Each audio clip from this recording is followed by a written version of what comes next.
प्रसाद।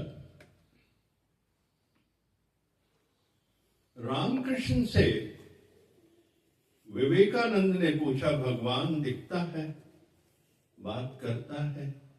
बोला, तुम बात करते हो ना मुझसे, तो क्या भगवान तुम्हारे से भी छोटा है कि बात नहीं करेगा? बात करते हो ना, तो भगवान छोटा हो, बात नहीं करेगा क्या? और गहराई समझो इसको। तुमको ताकत है भगवान से बात करने की, भगवान को ताकत नहीं है। बात करो, कैसे नहीं बात करता, सारा दिन करता है। रमण महर्षि था, वो हर बात पूछ कर चलता था। रमण महर्षि हर बात पूछ के करते थे, आगे चलते थे। सेब गिरा होता था तो पहाड़ों से पूछता था, ये गिरा तो है, मैं खाऊं इसको? ये मेरी इच्छा तो नहीं है। तो मनुष्य की सेफ्टी इसमें है कि कोई हमको चलाए, कोई शक्ति हमको गाइड करे, हम अकेले नहीं जिए। इंसानों की गाइडेंस में चलेंगे तो कितना वो सही चलेगा क्या मालूम है? जिसके कहने में हम चलेंगे वो परफेक्ट थोड़ा है मनुष्य, वो खुद ही उलझा हुआ है, वो खुद ही माया में फंसा हुआ है, वो खुद ही परफेक्ट नहीं है। परफेक्ट है तो सिर्फ भगवान। दुनिया में कोई मनुष्य परफेक्ट नहीं है, कोई ना कोई गलती सब में होगी। एक परमात्मा ही है जो राइट है। भगवान से जुड़ के रहना, भगवान से बात करना, उसमें विलीन रहना बहुत जरूरी है। यही जिंदगी का हमारा लक्ष्य है कि हम परमात्मा से मिलकर एक हो जाएं। ये हमारा कर्तव्य है। आज किसी के 2 बच्चे हैं, वो शादी नहीं करते हैं, दुनिया भी बोलेगी भाई तुम्हारे बेटे बेटियां हैं, 35 साल के होंगे, शादी नहीं किया, और तुमको भी शर्म आएगी, मेरी बेटियों की शादी नहीं हो रही, अंदर में आंसू आएंगे। वो कर्तव्य तुमने समझा है कि ये कर्तव्य मुझे पूरा करना है, कराकर तुमको लगता है कि अभी रिलैक्स में हूं, मैंने बच्चों की शादी करा के अपना दायित्व पूरा कर लिया।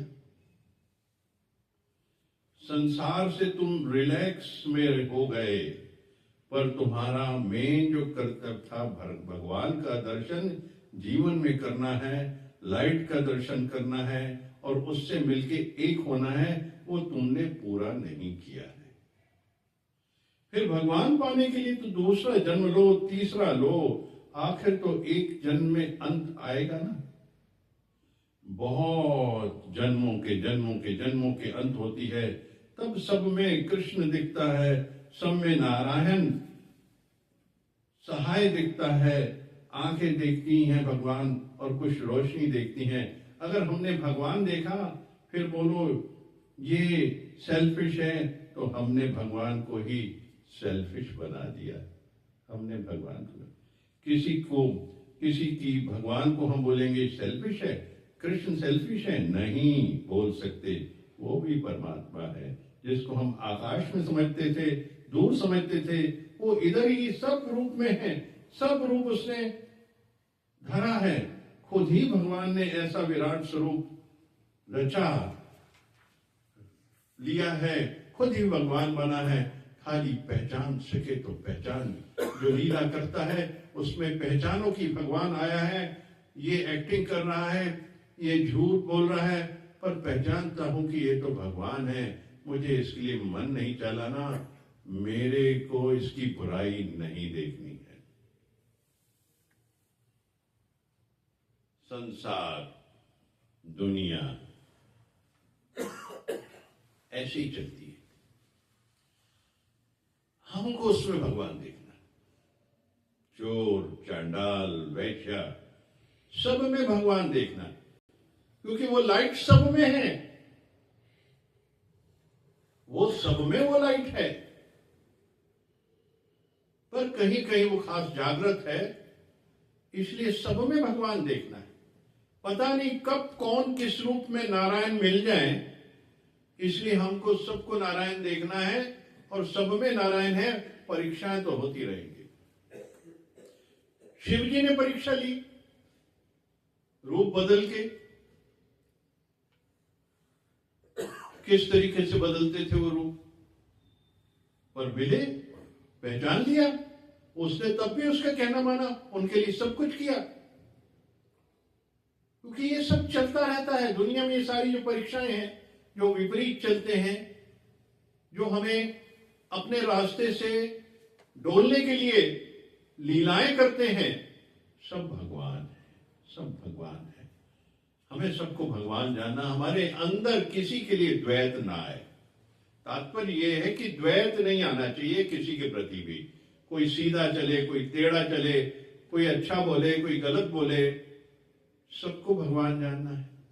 और उसमें भगवान अगर नहीं है तो जागृत कर देना है। उसकी जो ऊपरी जो लेयर है उसको भी भगवानमय कर देना है। वो तो क्षणिक है। देखिए किस तरीके से हर एक लीला में, देखिए हर एक ने जो विपरीत चले, राम के विपरीत भी कितने चले, पर असल में वो सब प्लांटेड थे। उनको ये काम था, मिला हुआ था, करना था, इसलिए राम वनवास हुआ। किस तरीके से कैकेयी ने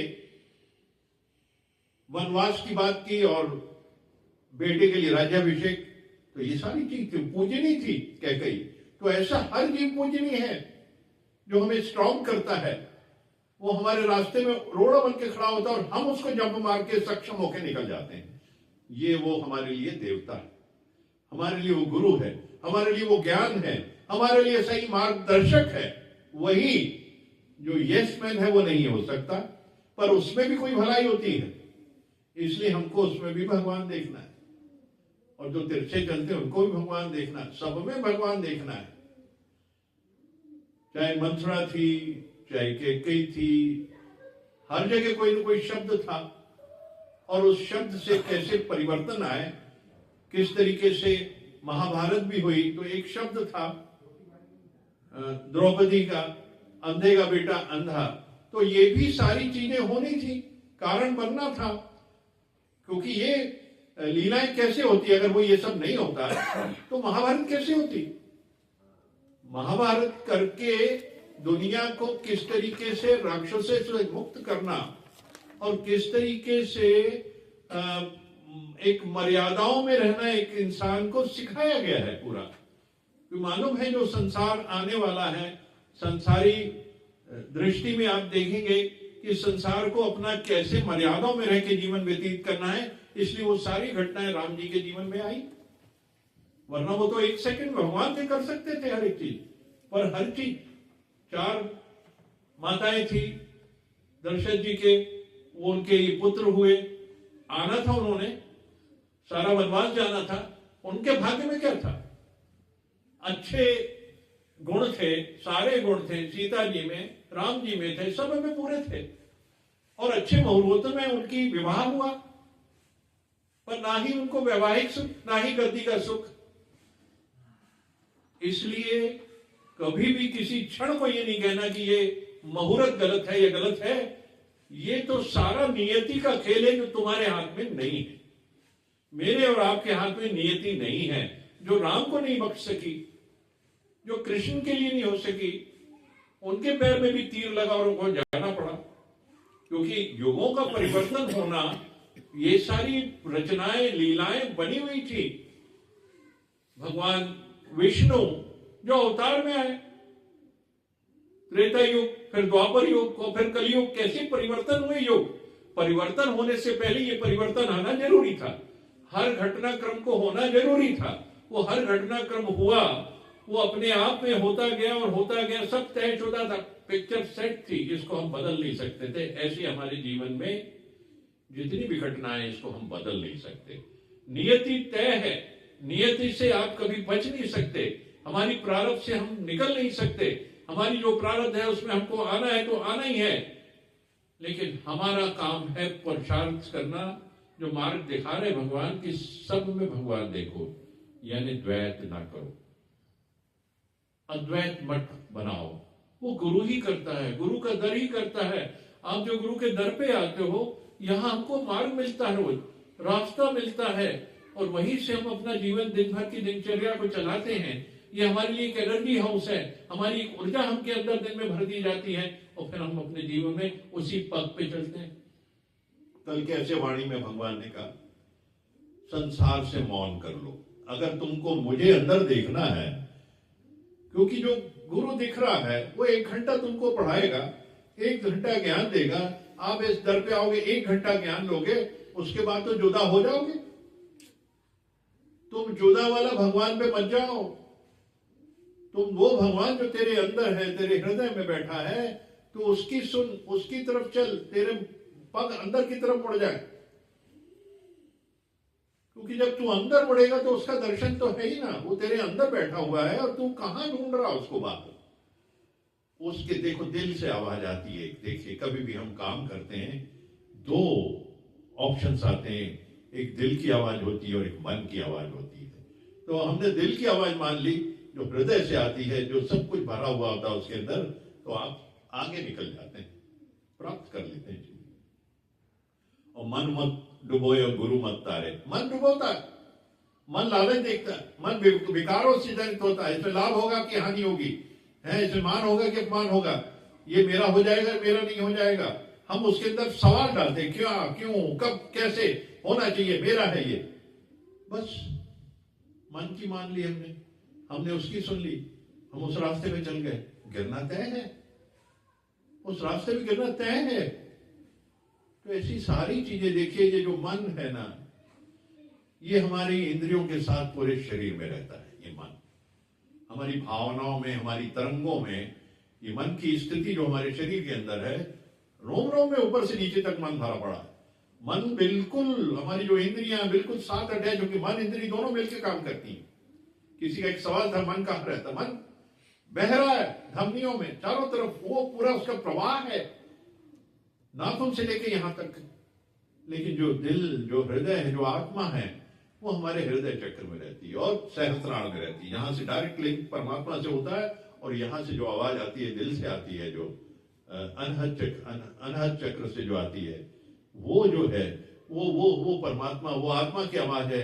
जो अंश यहां मौजूद है परमात्मा के, ये उसकी आवाज है। तो हम इसको जरूर जाने, क्योंकि मन तो ऐसा है, इंद्रियों के साथ रह के ही काम करता है, विकारों से भरा होता है। ज्ञान इंद्रिय और कर्म इंद्रियों के साथ उसकी बड़ी ट्यूनिंग है, बड़ी दोस्ती है, रोज बैठ के पीते हैं वो लोग, तो इनकी ट्यूनिंग बहुत जबरदस्त है। तो वहीं से ये एक दूसरे के बहुत मित्र होते हैं। इनको अलग करना जरूरी है, डिवाइड करना बहुत जरूरी है। मन और इंद्रियों को अलग अलग करना जरूरी है, क्योंकि मन को जब तक नहीं मोड़ेंगे इंद्रियां शांत नहीं होंगी, या इंद्रियों को शांत करोगे तो मन, दोनों एक दूसरे के पूरक है, एक दूसरे के पूरक है। तीर की जान है दिल और दिल की जान तीर है।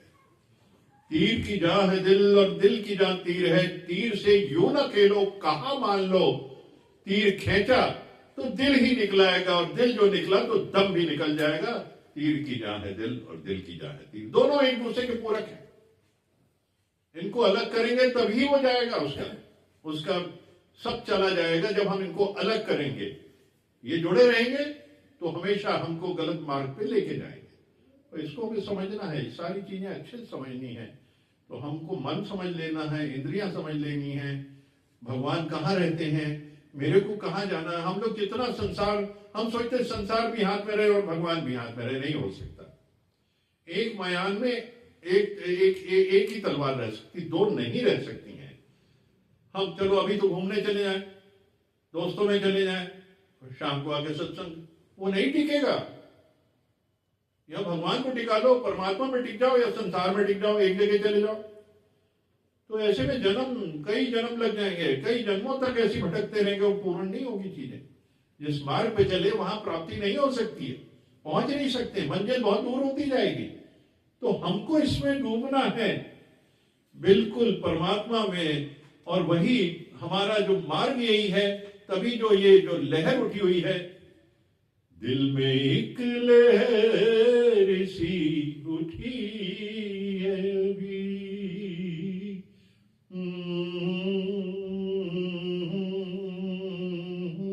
ये जो लहर है ना, समुंदर की लहर है। पर तुम लहर जो है इसको वापस समुंदर में जाना है, इसके लिए तुम पुरुषार्थ करना पड़ेगा। बिना पुरुषार्थ के नहीं हो सकता। परमात्मा का ध्यान, 24 घंटे परमात्मा में डूबना। एक भगवान कहते थे, एक दिन 1 महीना सत्संग कराऊंगा, 1 महीना तुम अपने आप में डूबो और मैं चला जाऊंगा। गुरु चले जाते थे।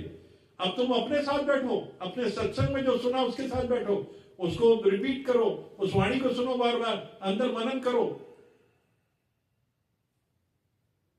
तो जब तक ये नहीं करोगे, होमवर्क नहीं करोगे, उसको आप सुन के चले गए, यहां श्रवण किया चले गए, उसको बार बार सुनना है। इसलिए आपको रिकॉर्ड करके दे दिया जाता है, क्योंकि आज दिमाग कहीं और है, सुन के हम लोग जज्ब नहीं करते, हमारी याददाश्त कमजोर है, यहां से जाने के बाद हम भूल जाते हैं हमने सुना क्या। इसलिए दिन में सुनो, कई बार सुनो, तो वो अंदर आपके सर्कुलेशन में आ जाएगी और वही आपके इंद्रियों के ऊपर हावी हो जाएगी, आपकी इंद्रियां उस तरफ चल पड़ेंगी, अंतर्मुखी होती जाएंगी। जितना हम ज्ञान गुरु का सुनेंगे, जितना गुरु की बात करेंगे, जितना गुरु से वननेस करेंगे, वननेस है ये सारी, भगवान से वननेस यानी गुरु से वननेस यानी भगवान से वननेस। योग होना बहुत जरूरी है। हम कहें भगवान अलग चले, हम अलग चले, दूर दूर से देखें उसको, नहीं हो सकता।